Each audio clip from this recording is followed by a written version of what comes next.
Est-ce que le Pentagone a menti ou caché certaines vérités, tout comme la Maison-Blanche? Nos confrères de CNN, Camilla, publient une enquête, révèle l'ampleur des dégâts et les conséquences pour l'armée américaine des frappes, notamment dans les premiers jours de cette guerre, frappe iranienne bien évidemment.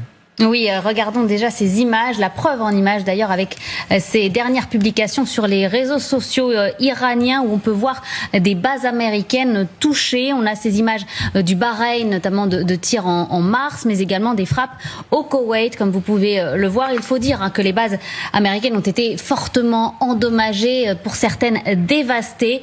C'est ce que dévoile CNN dans une enquête des destructions sans précédent. 16 bases touchées à travers 8 pays dans le Moyen-Orient depuis le début de la guerre. L'ampleur des dégâts est impressionnante. Regardez ces images, ces quelques exemples en Irak, en Jordanie, en Arabie Saoudite. Souvenez-vous spécifiquement, il y a un mois environ, des avions AWACS qui étaient touchés, des appareils de surveillance équipés de radars géants coupés en deux.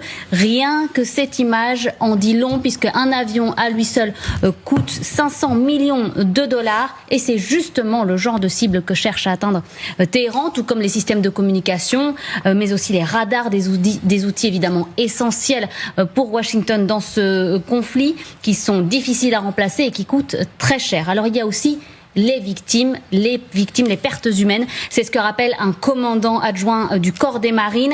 Des tués et des blessés, ce lieutenant général tire la sonnette d'alarme et relève les vulnérabilités des bases américaines dans le secteur. Il dit « Ce ne sont plus de simples sanctuaires administratifs, nous devons impérativement les considérer comme des unités de combat à part entière. Ces sites ne sont donc pas suffisamment protégés, sont clairement exposés à en croire ce militaire de haut rang. » Alors, ce qui rend la tâche encore plus compliquée pour Washington, ce serait le niveau de technologie que détiendrait Téhéran. On parle de satellites chinois particulièrement performants selon le Financial Times, qui permettraient à l'Iran, en fait, de voir en détail les infrastructures dans les bases militaires américaines, de quoi préparer leurs frappes et pouvoir cibler plus précisément, effectivement, leur cible. Merci beaucoup, Camilla. Alors, Pékin a démenti.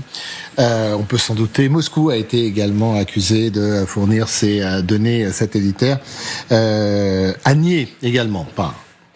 Moscou a dit on fournit du matériel, mais pas de renseignements et pas de satellites. Et 13 soldats américains tués. 13 soldats américains tués dans cette guerre. On a vu les cercueils revenir dans le Delaware avec 2 cérémonies à laquelle Trump a assisté. Est-ce qu'on peut croire, pardon de cette question,